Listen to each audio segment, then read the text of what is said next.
Shalom, shalom, frères et sœurs en Christ, et bienvenue à la Rhapsodie de ce vendredi 15 mars 2024. Rhapsodie écrite par le pasteur Christoya Kilomé, et la lecture vous est offerte par les vérités de l'Évangile. Le thème d'aujourd'hui est la justice, un don pour les impies. Alléluia. Le verset de Romains 5, verset 17, qui nous dit: si par l'offense d'un seul homme, la mort a régné par lui seul, à plus forte raison, ceux qui reçoivent l'abondance de la grâce et le don de la justice régneront-ils dans la vie par Jésus-Christ lui seul. Alléluia. Le pasteur Christ dit: la justice est l'un des dons cardinaux de Dieu. Mais saviez-vous qu'elle était un don pour le monde et non pour les chrétiens? C'est un don pour les impies. La Bible parle de Dieu dans Romains 4, verset 5, comme celui qui justifie l'impie. Et à celui qui fait point d'œuvre, mais qui croit en celui qui justifie l'impie, sa foi lui est imputée à justice. Alléluia. Remarquez qu'il n'est pas dit qu'il justifie les chrétiens.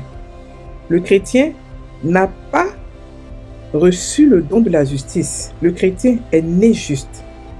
Vous êtes né comme la justice de Dieu quand vous êtes né de nouveau.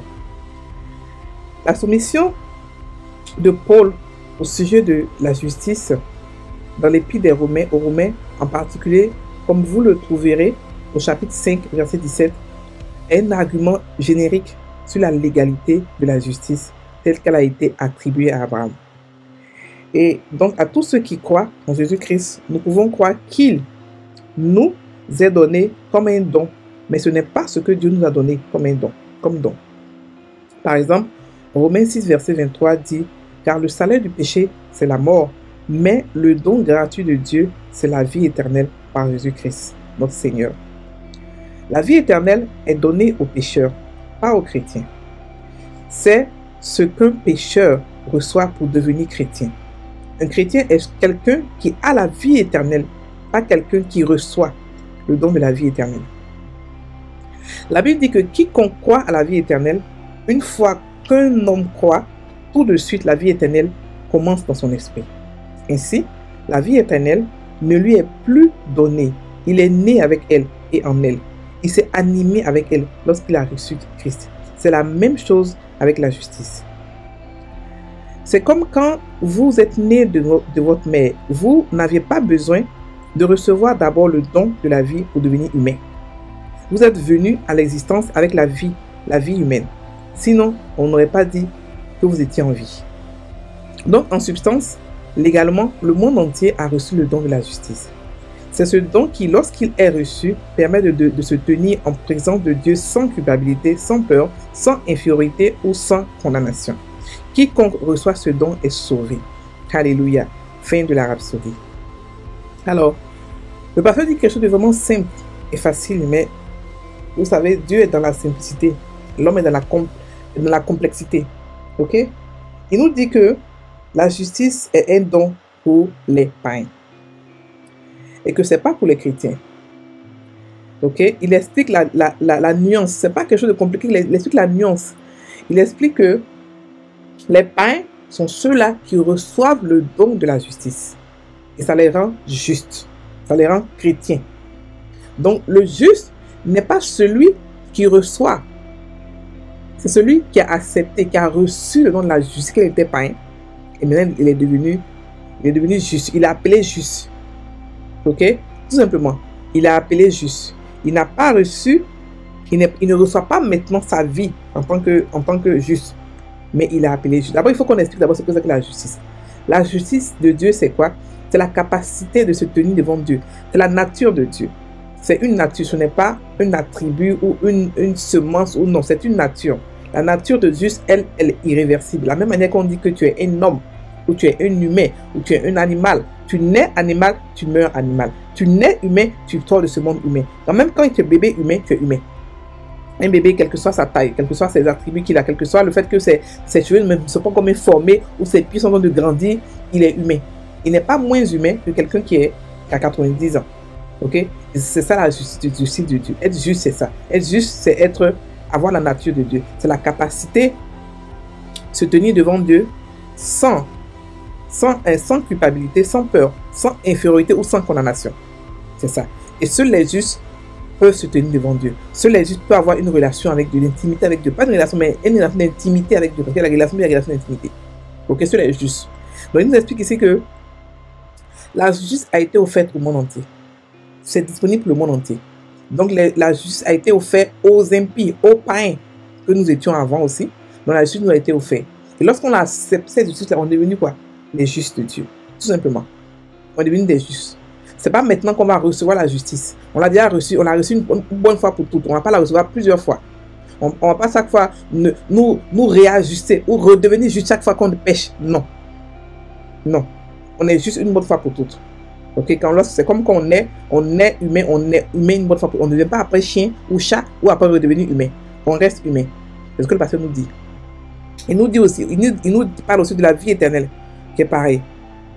Il nous dit que la vie éternelle est, il nous prend le verset de Romains 6, verset 23, qui nous dit, car le salaire du péché, c'est la mort, mais le don gratuit de Dieu, c'est la vie éternelle.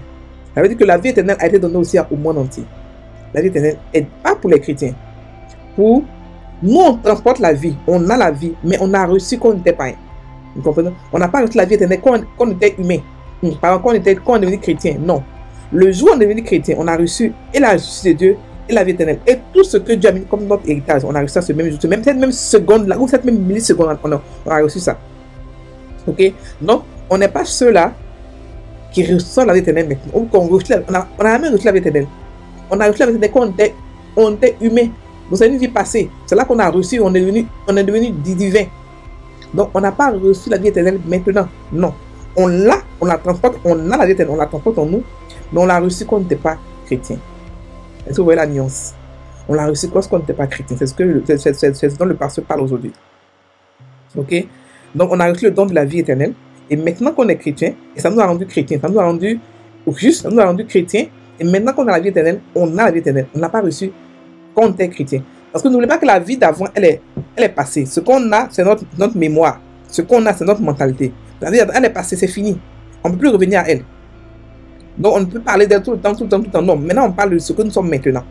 Maintenant, on a la vie éternelle. On n'a pas reçu, mais on a la vie éternelle. On a reçu ça quand on était mort. On a reçu la vie éternelle. Et ça nous a donné la vie. Ok? Ça nous a donné la vie. Donc, maintenant, on a la vie de Dieu. Ok? Donc, il explique ça.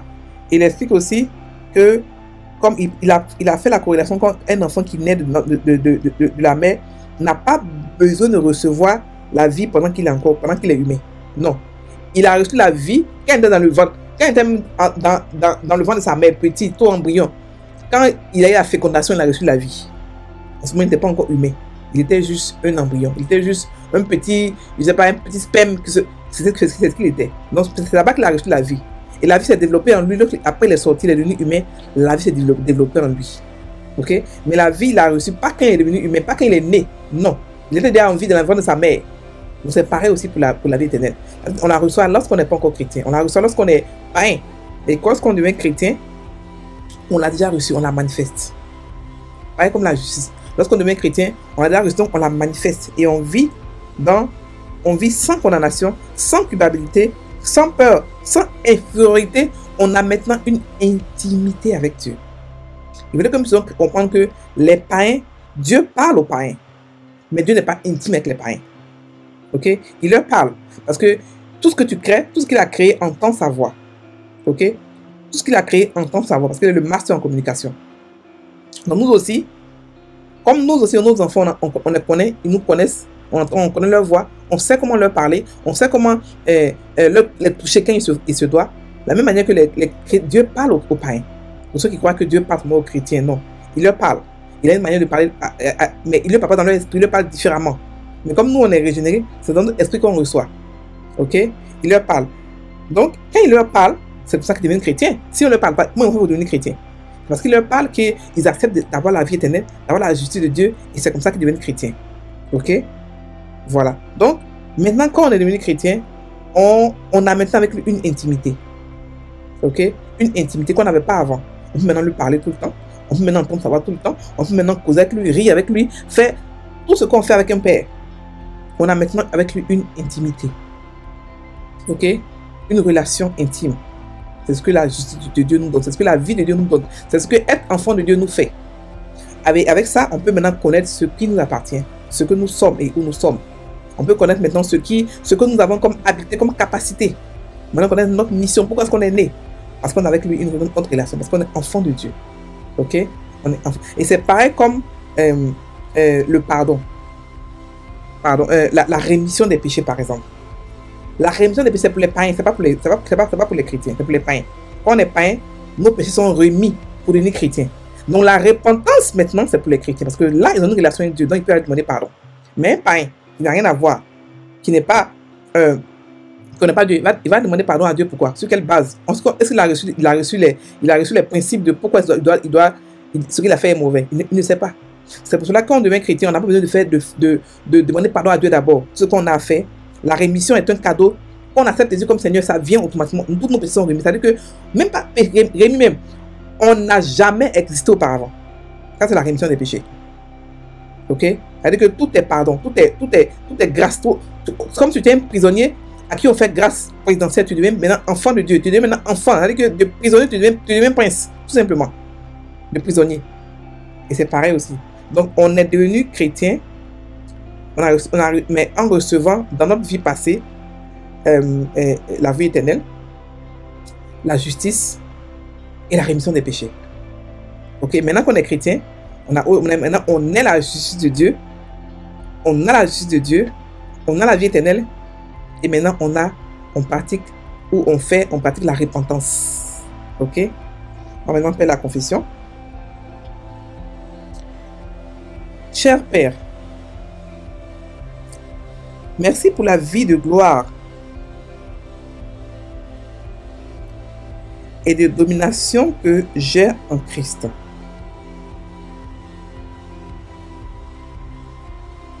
Merci pour le ministère du Saint-Esprit en moi.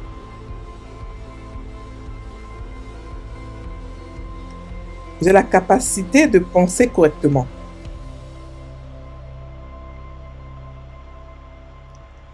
De faire correctement et de produire des fruits et des œuvres de justice.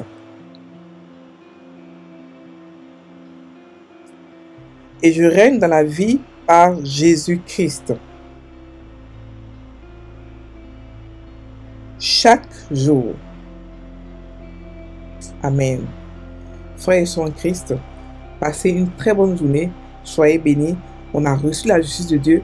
On a la vie de Dieu. Et on est juste. Alléluia. Soyez bénis.